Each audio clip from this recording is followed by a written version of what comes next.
이란의 최고 지도자가 사망했습니다. 중동을 영원히 바꿔놓았을지도 모를 대규모 동시 타격으로 인해 목숨을 잃었습니다.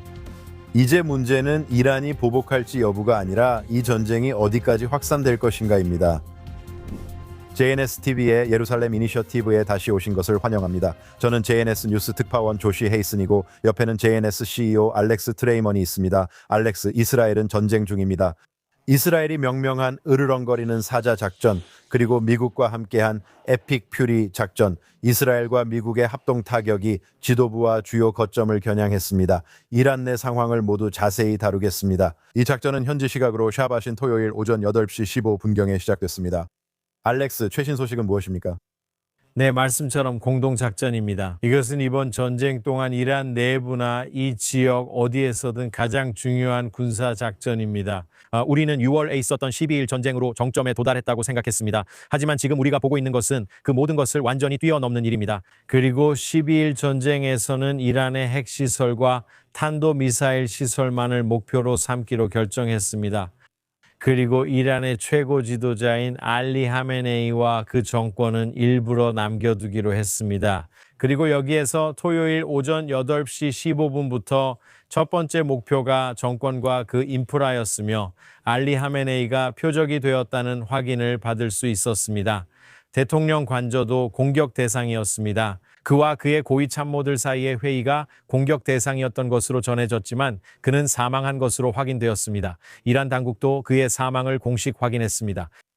그래서 12일 전쟁 동안 6월의 마지막 목표로 남겨졌던 것이 이번 에픽 퓨리 작전의 첫 번째 목표가 되었습니다. 10월 7일 학살 이후 이스라엘은 헤즈볼라의 수장, 하마스의 수장, 그리고 이제는 세계 테러를 후원하는 가장 큰 지도자, 문어의 머리인 하메네이까지 제거했습니다. 앞으로 무슨 일이 벌어질까요? 분명히 우리는 이제 막 전쟁을 시작한 셈입니다. 하지만 이란에 관해서는 어제 전국 거리에서 축하와 불꽃놀이가 벌어지는 모습을 봤습니다. 이제 하메네이가 더 이상 이 자리에 없는데 앞으로 무슨 일이 벌어질까요? 정말 다행입니다. 글쎄요, 사실 우리는 모릅니다. 그리고 이란 정권이 하메네이의 사망 소식 발표를 지연시키고 있다는 것도 봤습니다. 만약 그들이 처음 순간에 하메네이가 사망했다고 발표했다면 지휘 체계가 붕괴되고 대규모 망명이 발생했을 것이라고 생각합니다. 이란인들은 처음부터 전쟁이 이미 끝났고 더 이상 싸울 가치가 없다는 것을 알아차렸습니다. 하지만 그의 사망 발표를 지연시키고 심지어 알리기까지 하면서 그리고 어제 늦은 시간에 외무장관이 하메네이가 아직 살아있다고 말하는 것을 보셨을 겁니다. 그 시간의 지연이 이란인들에게 계속해서 대응을 준비할 수 있게 했고 그들이 이스라엘과 미국에 맞서 강력한 대응을 할 수 있다는 것을 보여줄 수 있게 했습니다. 제가 강력한 대응이라고 말할 때 이란이 이스라엘이나 미국을 이길 가능성이 있다는 뜻은 아닙니다. 물론 그들이 아직 사용하지 않은 핵무기나 더티밤, 화학무기 같은 것을 가지고 있지 않는 한 말이죠. 우리가 주목해야 할 점은 그들이 이 상황에서 어떤 전략으로 생존할 수 있는가입니다. 하메네이는 살아남지 못했습니다. 그는 86세 노인이었습니다.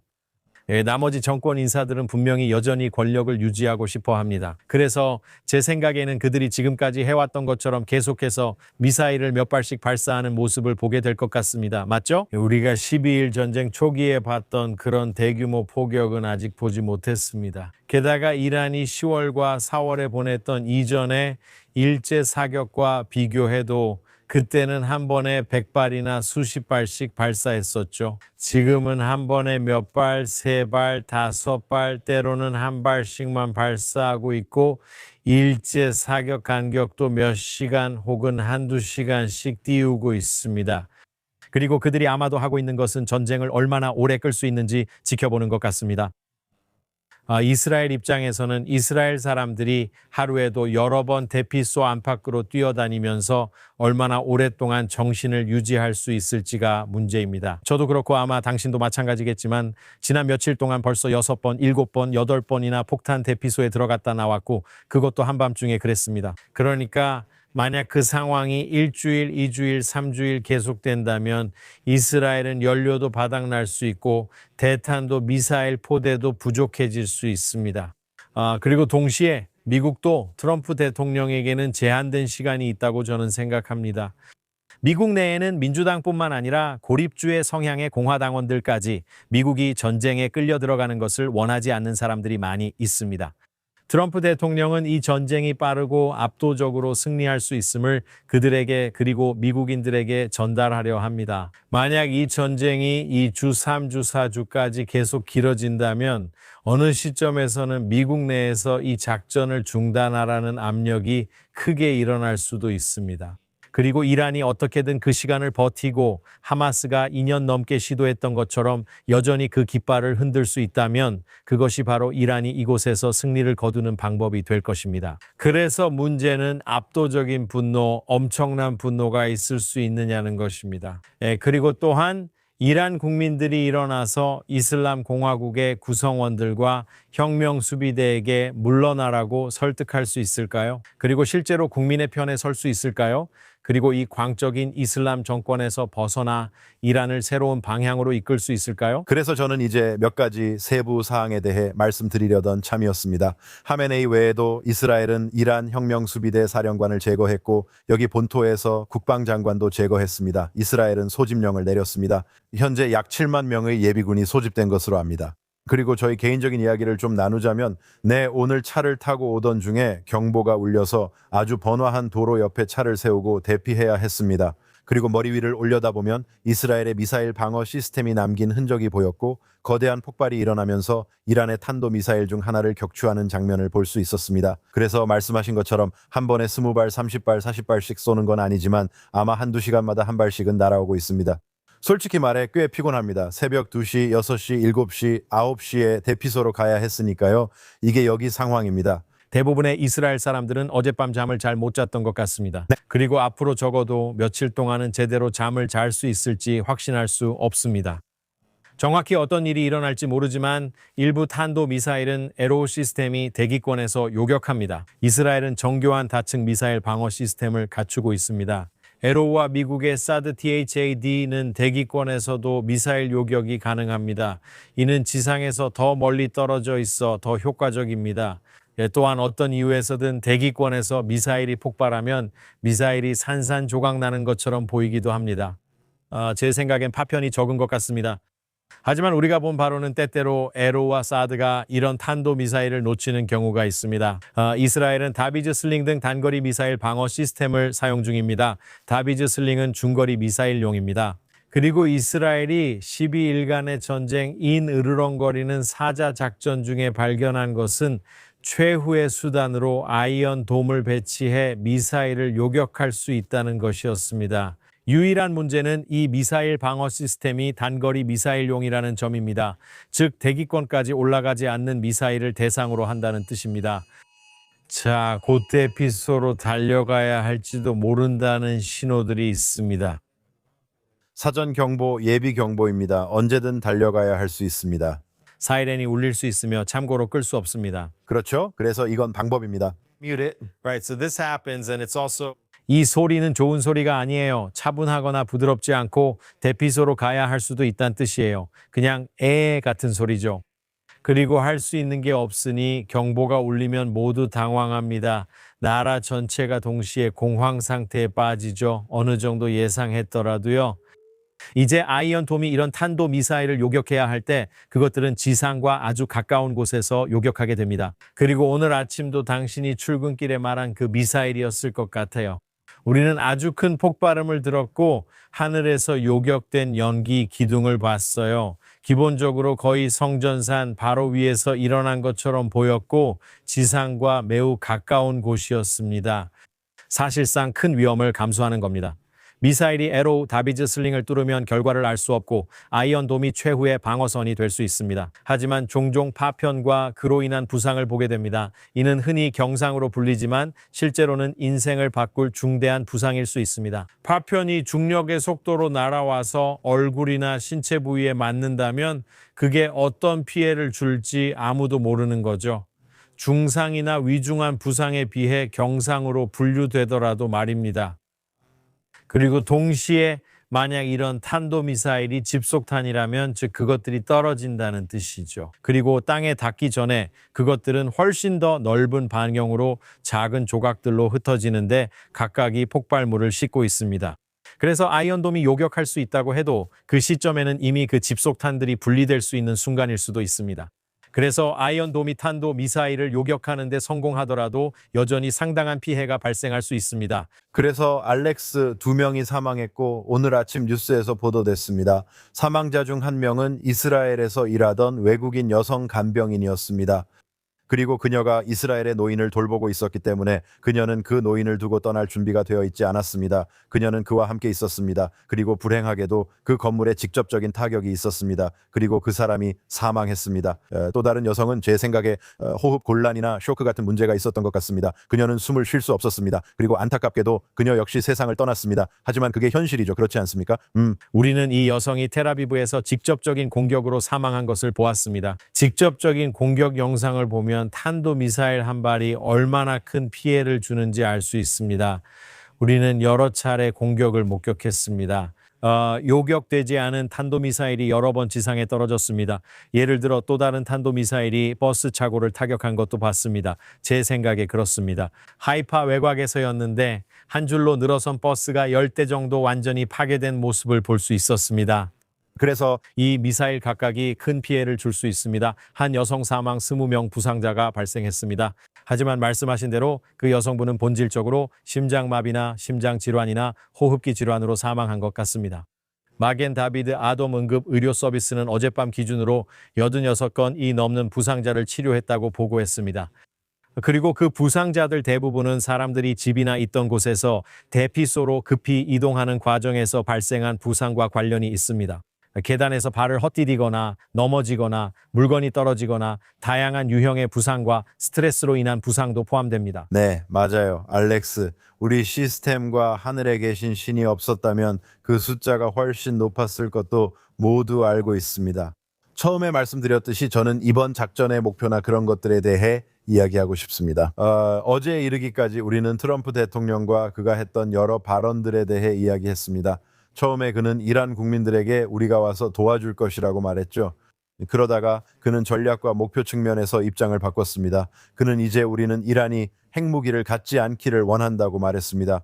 이스라엘은 항상 핵무기뿐만 아니라 탄도미사일, 그리고 이란이 헤즈볼라와 다른 조직들을 지원하는 테러 대리 조직의 중심이라는 점에 대해서도 우려해 왔습니다. 어제 트럼프는 다시 자유에 대해 이야기했습니다. 이 영상을 함께 보시죠.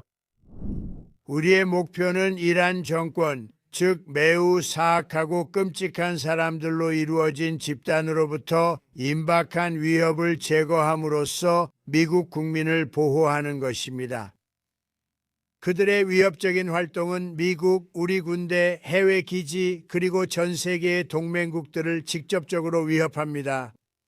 47년 동안 이란 정권은 미국의 죽음을 이라고 외치며 끝없는 유혈 사태와 대량 학살을 벌여왔습니다. 미국, 우리 군대, 그리고 수많은 나라의 무고한 사람들을 표적으로 삼았습니다. 이러한 이유로 미국 군대는 이 사악하고 극단적인 독재 정권이 미국과 우리의 핵심 국가 안보 이익을 위협하지 못하도록 대규모이자 지속적인 작전을 수행하고 있습니다. 마지막으로 위대하고 자랑스러운 이란 국민 여러분께 오늘 밤 말씀드립니다. 여러분의 자유의 시간이 오고 있습니다. 안전한 곳에 머무르세요. 집을 나가지 마세요. 밖은 매우 위험합니다. 폭탄이 사방에 떨어질 것입니다. 우리가 임무를 마치면 정부를 장악하세요. 그것은 여러분의 것입니다. 이것이 아마도 여러 세대에 걸쳐 여러분에게 주어지는 유일한 기회일 것입니다. 다시 말하지만 이번 사태는 이란 국민들의 시위로 시작됐습니다. 트럼프 대통령이 곧 지원이 갈 것이라고 말했고 그 후 그의 발언은 핵무기로 옮겨갔습니다. 이스라엘은 탄도미사일 문제도 다뤄야 한다고 했고 트럼프 대통령은 다시 이란 국민의 자유로 화제를 돌린 듯합니다. 저는 트럼프 대통령이 협상에 진심 어린 마지막 기회를 줬다고 생각합니다. 비록 그가 그리고 많은 사람들이 그렇게 예상했더라도 말이죠. 그리고 분명히 네타냐후 총리도 어떤 합의도 이루어지지 않을 것이라고 예상했고 이란이 맺는 어떤 합의도 종이 한 장의 가치도 없다고 회의적인 입장을 밝혔습니다. 하지만 저는 미국 대통령이 이란인들에게 마지막 시도를 할 기회를 줬다고 생각합니다. 좋아 봐라, 우리가 너희가 모든 군사력을 이곳으로 이동시키고 있다는 걸 이해한다고 말할 수 있는 기회를 말이죠. 당신들은 그 군사력을 우리 이 정권을 상대로 사용할 가능성이 높습니다. 그리고 우리의 유일한 선택은 좋아, 핵 프로그램은 끝났다. 당신들이 들어와서 전체 핵 프로그램을 해체해도 된다고 말하는 것뿐입니다. 언제든지 아무런 통보 없이 어떤 시설이든 점검할 수 있고 들어가서 원하는 대로 할 수 있습니다. 우리가 허락하겠습니다. 우리는 핵을 포기하겠습니다. 또한 우리는 탄도미사일 생산도 중단할 것입니다. 이스라엘과 미국이 탄도미사일 개발을 추적하고 있고 이스라엘은 그들이 정확히 몇 개의 탄도미사일을 생산하고 있는지 어디서 생산하고 있는지에 대한 정보를 가지고 있다는 것을 알고 있기 때문입니다. 그래서 만약 이란이 핵 능력과 탄도미사일 능력을 포기하고 헤즈볼라나 후티와 같은 테러 대리 조직에 대한 자금 지원을 중단하겠다고 약속했으며 더 이상 거리에서 시위대를 무차별적으로 진압하지 않겠다고 말했다면 그냥 우리를 내버려 두라고 했을 것입니다. 우리는 우리의 방식을 바꾸겠다고 했을 것입니다. 제 생각엔 대통령이 그들에게 빠져나갈 구멍을 줬을 수도 있다고 봅니다. 하지만 다행인지 불행인지 그들은 그 가장 단순한 협상조차도 하려고 하지 않았습니다. 그래서 미국 대통령은 문제가 단지 무기만이 아니라고 판단했습니다. 문제는 무기를 개발하는 사람들이고 버튼 위에 손가락을 올리고 있는 사람들입니다. 그래서 12일 전쟁에서 그들은 기다렸던 것입니다. 이스라엘은 결국 하메네이를 제거할 수 있다고 생각했을지도 모릅니다. 이 에픽 퓨리에서 하메네이와 그 정권이 첫 번째 표적이었습니다. 그리고 이스라엘이 하메네이뿐만 아니라 혁명수비대와 방위사령부의 최고위급 40명을 제거했다고 이미 발표한 것을 볼 수 있습니다. 당신도 방위장관을 언급하셨죠. 당신은 혁명수비대 총사령관을 언급하셨죠. 하지만 이미 최소 40명이 제거되었습니다. 그리고 이스라엘은 정권의 목표물을 타격하는 데 집중하고 있는 반면 미국은 핵 목표물과 탄도 미사일 목표물을 제거하는 데 집중해 왔습니다. 시청자 여러분께 최신 소식을 전해드리고 싶습니다. 아시다시피 이건 대본이 있는 게 아닙니다. 저희는 여기 예루살렘에서 녹화하고 있습니다. 저희 둘 다 처음 휴대폰으로 경보를 받았고 여러분이 저희 안전을 걱정하지 않으셔도 된다는 말씀을 드립니다. 실제로 저희가 녹화하는 이 순간에도 이란에서 미사일이 발사되고 있고 그 미사일들이 이스라엘 중부에 떨어지고 있습니다. 그리고 이스라엘 북부 텔아비브, 하이파 그리고 많은 다른 지역들에도 미사일이 떨어지고 있는 것 같습니다. 그러니까 지금 이 순간 아마도 200만에서 300만 명 정도의 사람들이 대피소로 달려가고 있는 상황입니다. 예루살렘에는 현재 아무 일도 없습니다. 그래서 저희가 이렇게 자리에 앉아 있는 거고요. 4분 전 그 일이 있었다는 소식을 보고 있습니다. 또한 예루살렘 북부 지역에도 미사일이 떨어질 가능성이 있다는 소식도 있습니다. 기바체브 예루살렘 바로 북쪽에 위치한 라말라 지역에서도 미사일이 떨어질 수 있습니다. 저희는 지금 예루살렘 남쪽에 있습니다. 이것은 이스라엘 미사일 방어, 즉 민방위 시스템의 정밀한 표적 지정 능력을 보여줍니다. 이스라엘 사람들은 이런 경보에 의존합니다. 그렇죠. 이란 내부에서는 이스라엘 방위군이 경보를 주지 않는 한 경보가 없습니다. 예를 들어 어젯밤에 이스라엘 방위군이 이스파한 시를 목표로 할 것이라는 구체적인 경보를 내렸는데 이스파한에는 이란의 핵시설이 있습니다. 실제로 그곳이 60% 농축 우라늄이 있다고 여겨지는 장소입니다. 그리고 그들은 민간인들에게 그 지역을 떠나라고 촉구했습니다. 그리고 그들이 사람들에게 그 지역을 떠나라고 촉구한 이유 중 하나는 잠재적인 낙진 때문일 수도 있습니다. 이번에 그들이 농축 우라늄을 타격하기로 결정한다면 지난번에는 이스라엘이 우라늄을 건드리지 않았습니다. 그들은 최소한 자신들이 알고 있는 농축 우라늄이 90% 무기급으로 추가로 농축될 수 있는 시설들을 공격했지만 우라늄 자체는 건드리지 않았습니다. 아마 이번에는 그들이 우라늄을 건드렸고 그래서 이스라엘이 민간인들에게 위험에서 벗어나라고 말한 것일 수도 있습니다. 하지만 여기 이스라엘에서는 우리는 앱도 있고 후방사령부도 있어서 아주 정밀하게 타겟팅됩니다. 우리는 미사일이 발사되었다는 경고를 받았고 후방사령부가 대기권으로 올라가는 미사일의 궤적을 측정해서 정확히 어디에 떨어질지 기다리고 있었습니다. 그리고 몇 분 안에 실제로 대피소로 들어가라는 구체적인 경보가 이스라엘 방위군과 미사일 방어 시스템이 미사일이 떨어질 수 있다고 생각하는 특정 지역 또는 미사일이 요격된 후 파편이 떨어질 수 있다고 생각하는 더 넓은 지역에만 제한된다는 것을 알 수 있습니다.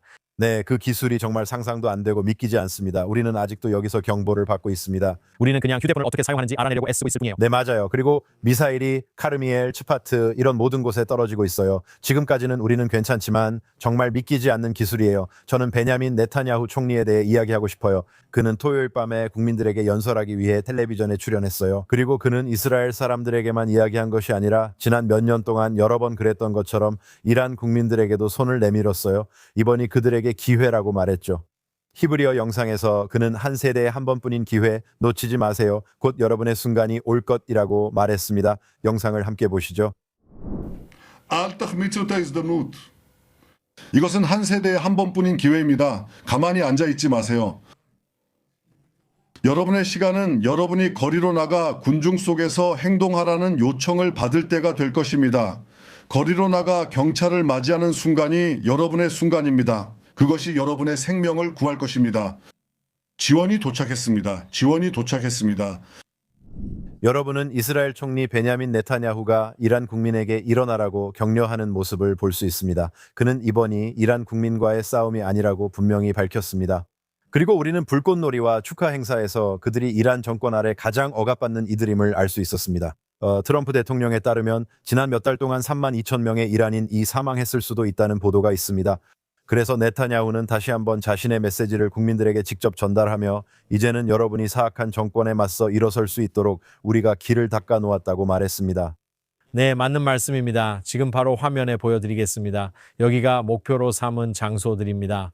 이 가운데 작은 지역이 목표에서 빠져 있습니다. 우리는 북쪽 가장자리나 이 안 어딘가에 있는데 저도 확실하지 않습니다. 우리는 여기 예루살렘에 있습니다. 여기 보시면 예루살렘은 그 목표 지역에 포함되어 있지 않습니다. 맞아요. 지금은 그렇지만 10분 후엔 달라질 수 있어요. 5분이나 1시간 후에도 변할 수 있습니다. 이제 그 스크린샷을 화면에 띄울 수 있는지 볼게요. 하지만 아시다시피 이 정권에 대해 이야기할 때 시위대는 이미 6주 정도 이 정권에 맞서 시위를 해오고 있습니다. 맞아요. 우리는 이 정권이 수만 명을 표적으로 삼았고 거리 시위대가 10만 명이 넘는다는 추정도 있습니다. 하지만 이 시위대는 무장하지 않았습니다.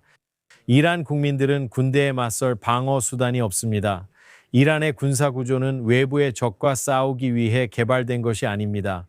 이란이 테러 대리 조직인 헤즈볼라, 후티, 하마스를 두는 이유입니다. 혁명수비대 IRGC는 포위되어 있습니다. 이들은 주민 통제를 위한 돌격대이며 무장 수준이 매우 높습니다. 이란 국민들은 무장하지 못했습니다. 수백만 명의 사람들이 최근 몇 주 동안 거리로 쏟아져 나왔고 정권은 그들을 진압하며 시위자들을 다시 집 안으로 돌려보내려고 하고 있습니다. 자, 사람들이 왜 시위하고 있을까요? 그들이 시위하는 이유는 이 정권이 자원이 풍부한 나라를 장악했기 때문입니다. 그렇죠? 이스라엘은 상대적으로 자원이 부족한 나라입니다. 이란은 막대한 석유와 천연가스 자원을 가진 나라입니다. 알겠죠? 그리고 모든 면에서 볼 때 석유와 가스 판매로 들어오는 돈만으로도 이란 국민들을 상대적으로 넉넉하게 부양할 수 있어야 합니다. 그런데 그 돈을 인프라를 건설하고 국민들을 위해 사용하는 대신 하마스, 헤즈볼라, 후티, 그리고 중남미에 존재하는 헤즈볼라를 포함한 해외 테러 조직에 자금을 지원하는 데 사용하고 있습니다.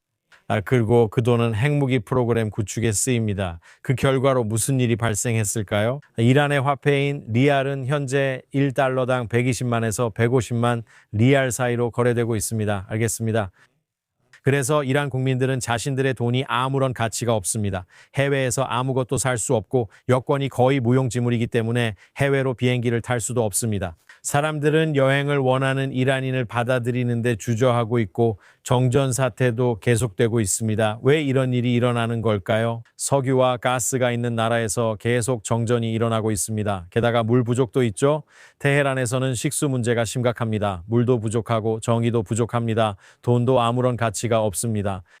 이 광신적인 이슬람 억압 정권은 이란 국민들에게 고통과 실패만을 가져다 주었습니다. 그리고 이란 국민들은 1979년 이슬람 혁명 이전 샤의 통치 시절에는 전혀 다른 길을 걷고 있었습니다. 그래서 1978년과 79년에 거리로 나서 샤를 몰아냈던 바로 그 사람들이 지금도 똑같이 행동하고 있습니다. 물론 이제 이슬람 공화국은 1978년과 1979년에 무슨 일이 있었는지 기억하고 있기 때문에 시위대를 진압하고 거리에서 집으로 돌려보내기 위해 군대를 배치하고 있습니다.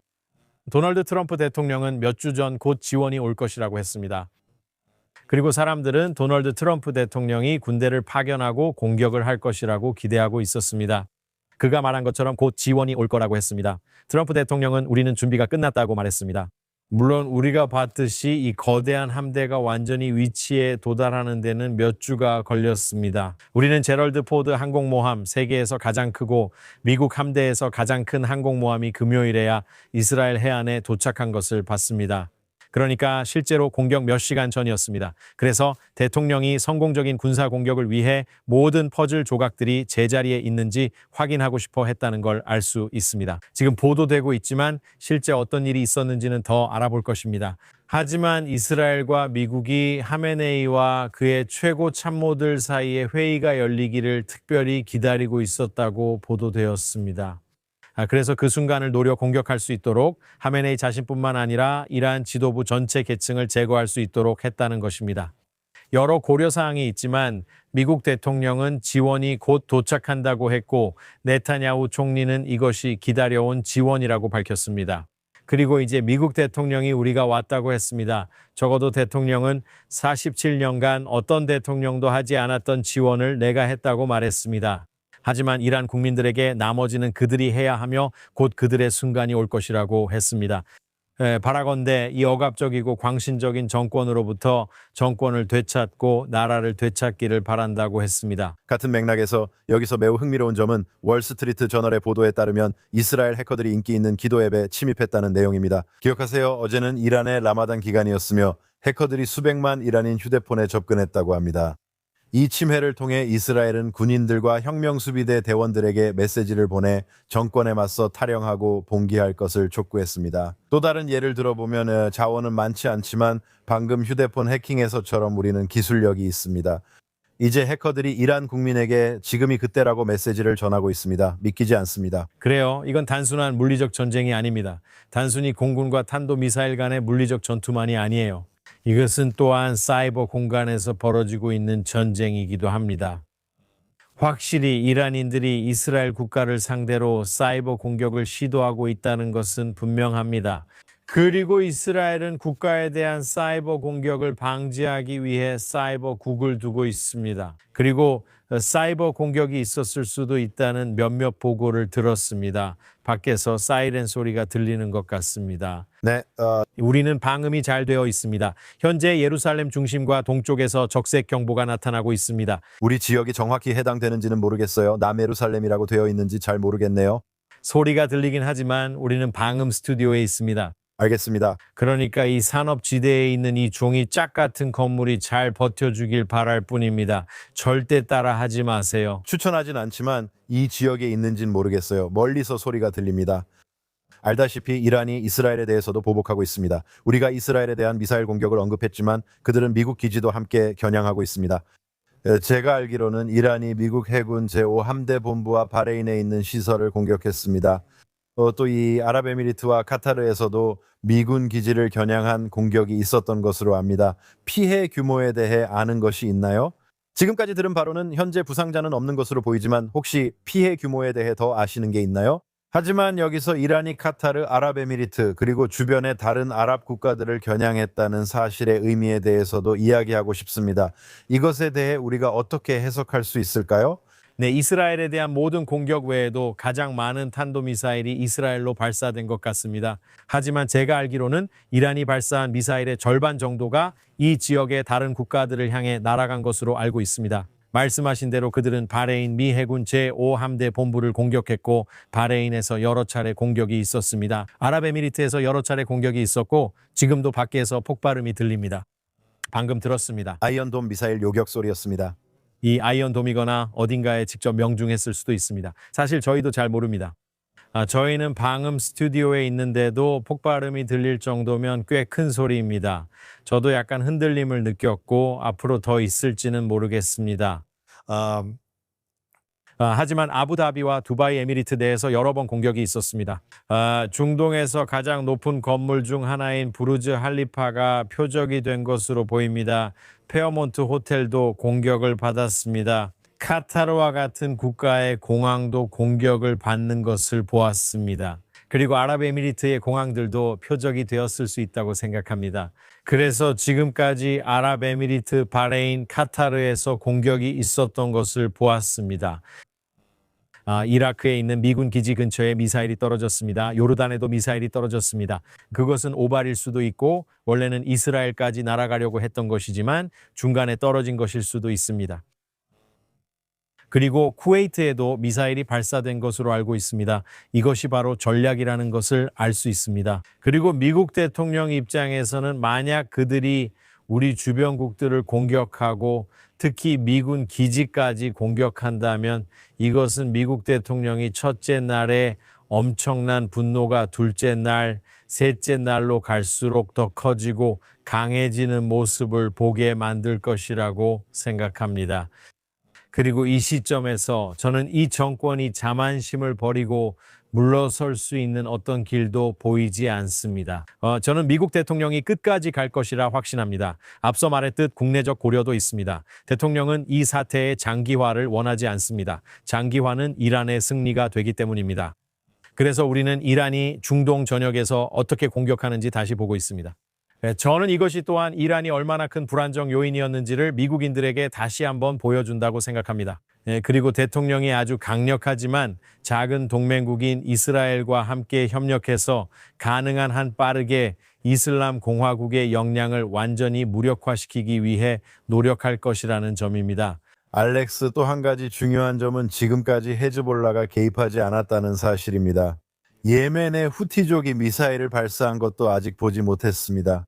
지금까지 친이란 성향이자 이란 정권의 지원을 받는 두 테러 조직 모두 아직 관망하고 있습니다. 네, 저는 이것이 이스라엘의 중요한 군사적 승리라고 생각합니다. 물론 앞으로 무슨 일이 일어날지는 모릅니다. 하지만 제가 언급했던 것처럼 테러 대리 조직들은 이란의 전면에 나선 군대라는 점을 기억하실 겁니다. 이것은 테러 대리 조직들을 통해 지역을 불안정하게 만드는 전략이었습니다.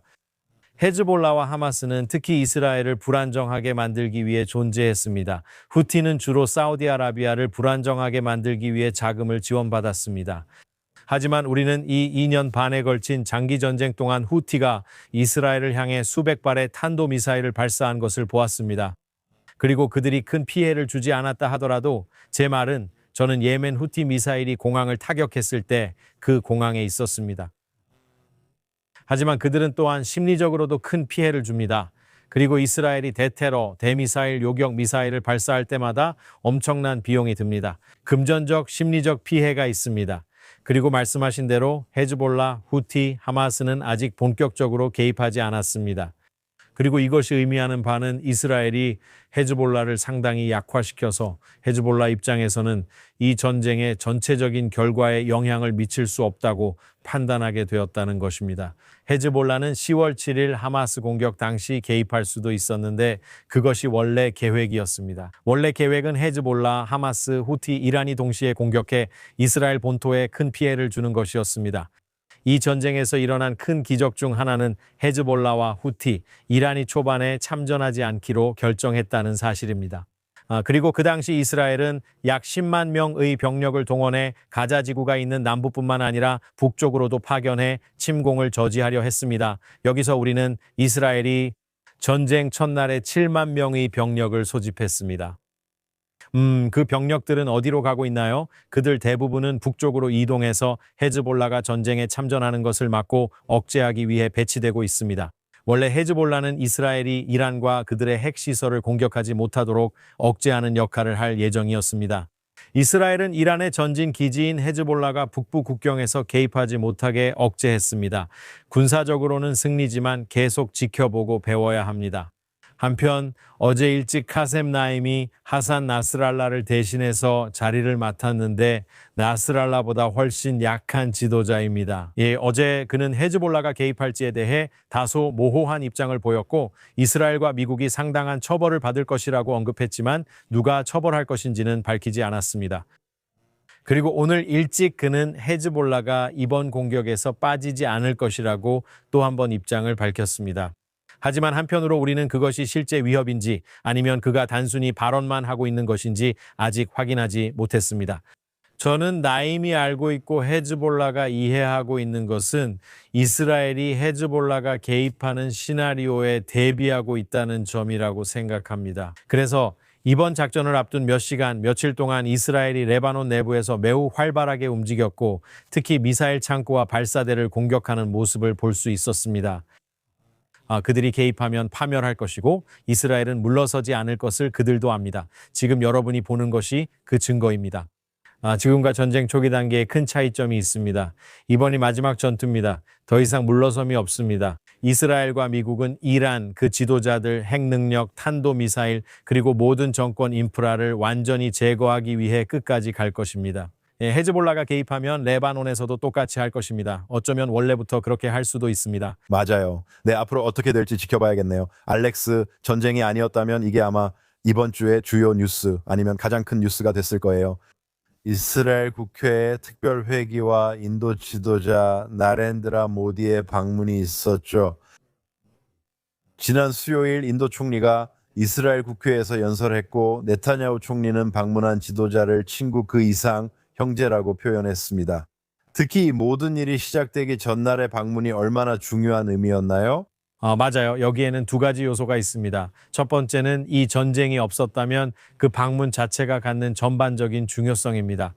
하지만 먼저 전쟁의 시기와 모디의 방문에 대해 이야기해보죠. 사실상 전투가 시작되기 바로 전날이었으니까요. 모디는 수요일과 목요일에 이곳에 있었습니다. 그리고 실제로 토요일 아침에 이 전쟁이 시작됐죠. 그리고 모디가 이 전쟁이 곧 시작될 거라는 사실을 알고 있었다는 건 확실합니다. 정확한 시간까지는 몰랐을지 몰라도 전쟁이 임박했다는 건 알고 있었죠. 사실 이스라엘에 있는 우리도 모디가 그곳에 있는 동안에는 전쟁이 시작되지 않을 거라는 걸 알고 있었습니다. 모디 역시 자신이 그곳에 있는 동안 전쟁이 시작되지 않을 거라는 걸 알고 있었죠. 하지만 그는 일부러 이 전쟁이 시작되기 직전에 왔습니다. 그리고 저는 전 세계에 보여주는 것이 정말 중요하다고 생각합니다. 세계에서 가장 인구가 많은 나라의 지도자, 즉 전 세계 인구의 20%에 해당하는 14억 명의 인도 국민의 지도자가 이란과의 전쟁에서 이스라엘과 미국과 함께한다는 것을 보여주는 것이죠. 그리고 모디 총리는 크네세트에서 영어와 힌디어로 연설하면서 여러 차례 발언을 했습니다. 그것은 인도 총리로서는 처음으로 크네세트에서 한 역사적인 연설이었습니다. 그리고 목요일에 했던 그의 발언들도 힌디어로 이루어졌습니다. 17개 양자 협정 체결 후 이에 대해 곧 말씀드리겠습니다. 두 언어 모두에서 그는 인도 역시 테러와 맞서 싸우고 있으며 인도는 테러에 대해 이중잣대 없이 무관용 정책을 가지고 있다고 말했습니다. 그리고 인도는 이스라엘과 함께한다고 말했습니다. 그래서 저는 이것이 전 세계에 보내는 신호로서 매우 중요하다고 생각합니다. 참고로 서구인들이 인도가 실제로 얼마나 큰 나라이고 세계 무대에서 인도가 얼마나 중요한지 반드시 이해하는 것은 아니지만요. 하지만 나렌드라 모디가 언급했습니다. 그가 크네세트에서 연설할 때 인도는 세계에서 가장 빠르게 성장하는 경제이고 곧 세계 3위의 경제대국이 될 것이라고 말했습니다. 즉 미국과 중국에 이어 세계에서 세 번째로 큰 경제대국이 인도가 될 것이라는 의미입니다. 그래서 이스라엘을 향한 모든 국제적 압력, BDS 운동, 보이콧 운동, 그리고 무기 금수 조치에 대해 이야기할 때 맞죠?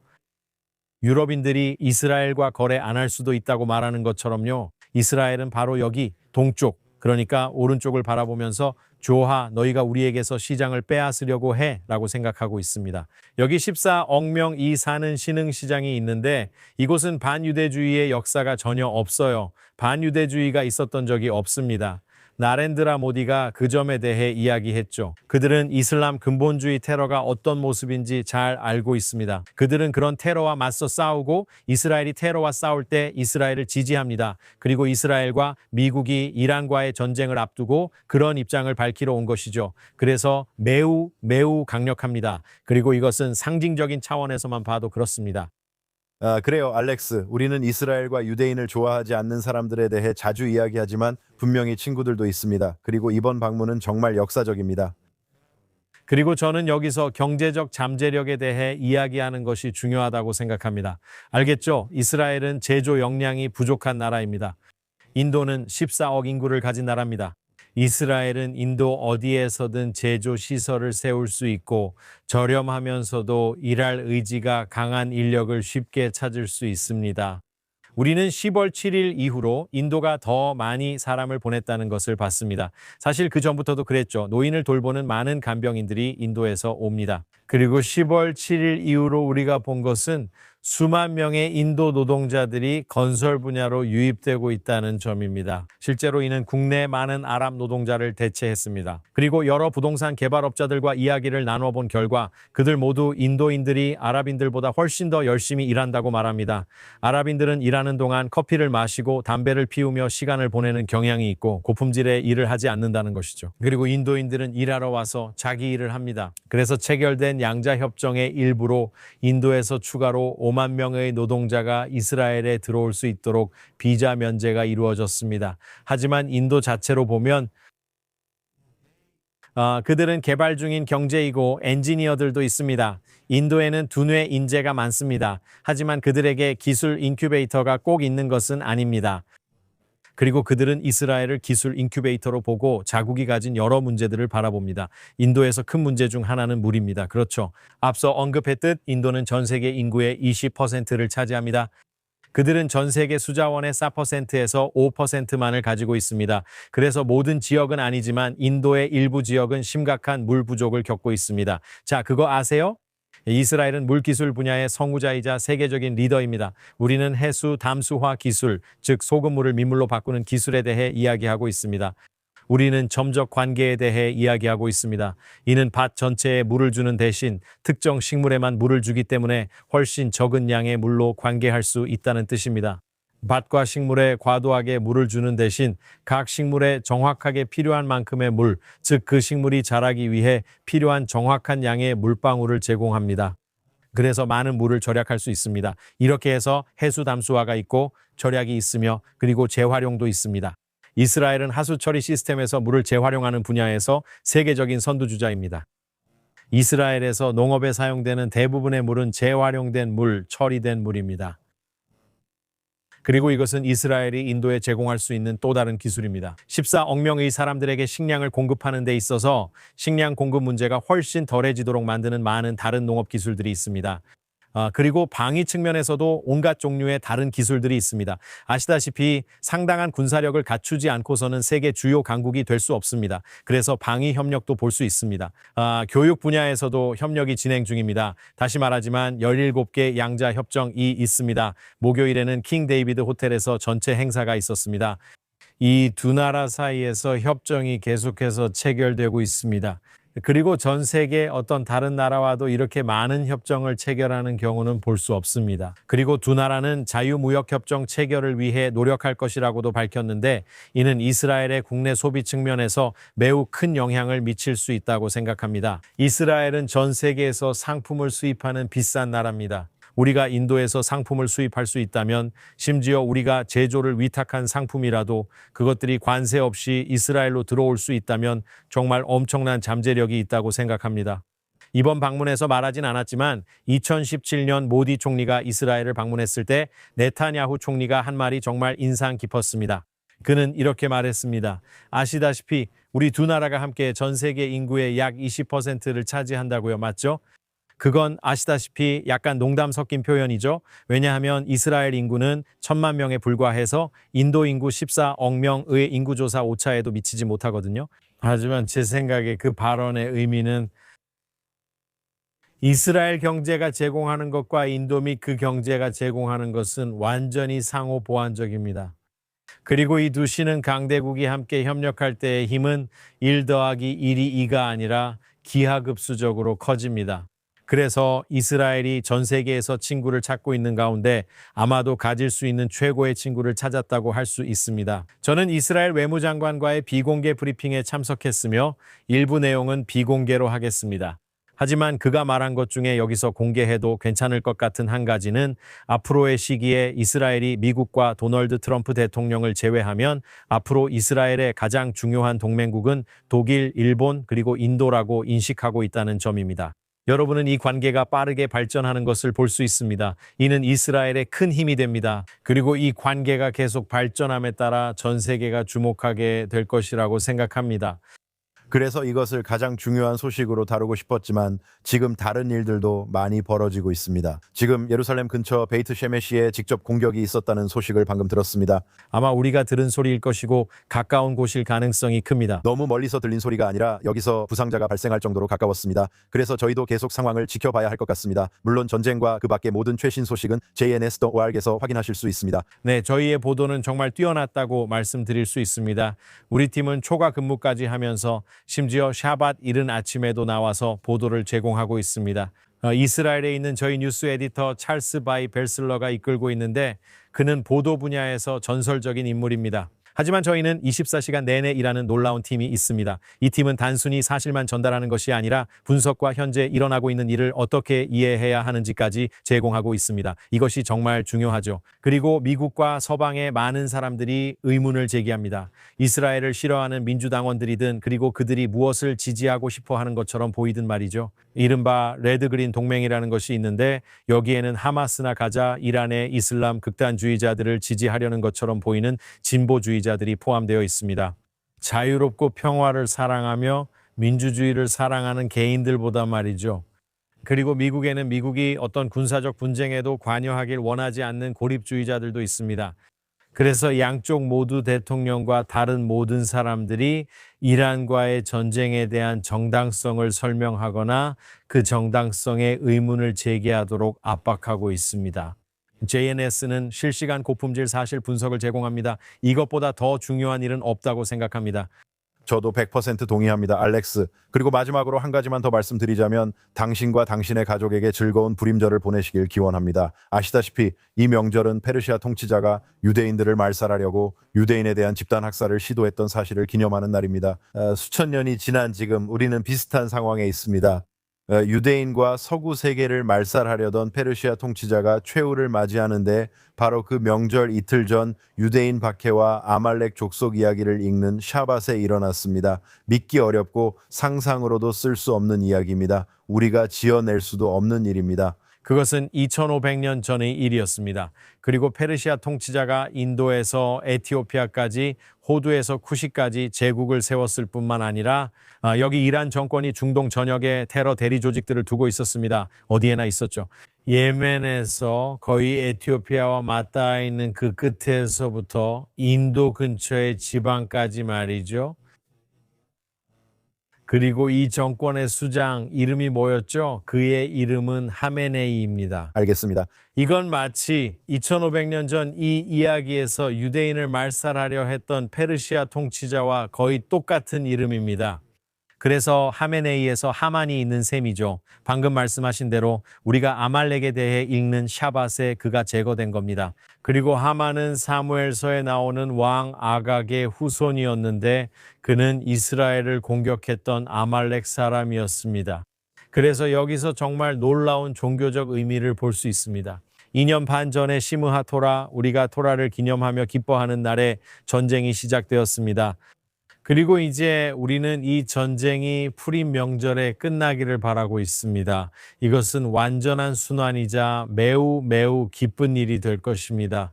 푸림은 종교적인 유대인과 세속적인 유대인 모두가 기념하는 매우 기쁜 축제의 날입니다. 정말 기쁜 날입니다. 그리고 바라건대 며칠 후에는 우리 둘이서 예루살렘 미닛의 다음 에피소드에 출연하게 될 것입니다. 그리고 만약 다음 에피소드가 아니라면 다음 두세 편 안에는 이란과의 전쟁에서 엄청난 승리를 축하하는 모습을 볼 수 있길 바랍니다. 그리고 이번 전투가 실제로 마지막 전투가 되어 테러를 지원하는 세력과 그들의 대리인 없이 중동에 적어도 한 세대의 평화가 찾아오기를 바랍니다. 정말 그렇습니다. 불임절을 축하합니다. 불임절을 기념하는 모든 분들께 축하드립니다. 지금까지 JNS-TV 예루살렘 미닛 특별판이었습니다. 조시 헤이슨 JNS CEO 알렉스 트레이먼과 함께하고 있습니다. 전쟁 중에도 예루살렘 미닛 촬영을 위해 힘써주신 모든 스태프분들께 감사드립니다. 그분들은 사이렌이 울려도 스튜디오에 남아 있었습니다. 저는 그걸 추천하지 않습니다. 그걸 지지할 수는 없지만 그분들은 정말 대단합니다. 제 말은 이게 방탄 여기 있는 책상인가요? 다음에는 우리가 가져가야겠어요. 잘 모르겠네요. 제 부모님이 이걸 보면 별로 좋아하지 않으실 것 같아요. 하지만 아론 와가렌턴, 유리스 베츠키, 그리고 프로듀서 잭 시커맨, 에스더 에드, 라이언 리시치와 함께입니다. 네. 그리고 이런 순간에 저희가 하는 일을 지지해 주시고 성장하는 모습을 봐주신다면 그러니까 유튜브 채널만 봐도 알 수 있죠. 참고로 2023년 10월 6일에 저희 유튜브 채널 구독자가 1만 명이었어요. 예, 오늘날 저희 유튜브 채널 구독자는 약 32만 5천 어쩌면 33만 명 정도 됩니다. 2년 반 만에 이 정도로 성장한 거죠. 이 전쟁이 시작됐을 때만 해도 저희는 스튜디오조차 없었어요. 하지만 더 나아져야 한다는 걸 알았고 그래서 이 스튜디오를 만들었습니다. 이 영상들을 좋게 봐주신다면 저희는 주간 영상 14개와 추가 영상도 계속 제작하고 있습니다. 정말 많은 영상을 만들고 있습니다. 그리고 유리 스케르스키가 이끄는 훌륭한 팀과 여러분이 언급한 모든 팀이 제작하는 영상들 외에도 저희는 또한 각 지국에서 뉴스 기사 형태로도 보도를 하고 있습니다. 여기 이스라엘뿐만 아니라 미국 지국에서도 마찬가지입니다. 이것은 상당히 규모가 큰 작업입니다. 저희는 이 조직을 성장시키고 외부에 퍼져 있는 허위 언론에 맞설 수 있는 강력한 세력으로 만들기 위해 노력하고 있습니다. 그것이 카타르의 알자지라든지 뉴욕타임스, BBC, CNN 그리고 특히 AP와 로이터와 같이 끔찍한 반이스라엘 언론 편향을 가진 언론사들이 주도하든 상관없습니다. 혹은 다른 유대인 언론들이 단순히 제 역할을 하지 못하고 이런 나쁜 언론에 맞서 균형을 잡아주지 못하는 경우도 마찬가지입니다. JNS는 그 역할을 하고 있습니다. 저희가 하는 일을 좋아하시거나 저희를 지지하신다면 jns.org에 방문하셔서 상단의 기부 버튼을 클릭하고 기부해 주시기 바랍니다. 그리고 아시다시피 18달러나 100달러의 기부도 좋고 저희는 그런 기부를 많이 받고 있으며 정말 감사하게 생각합니다.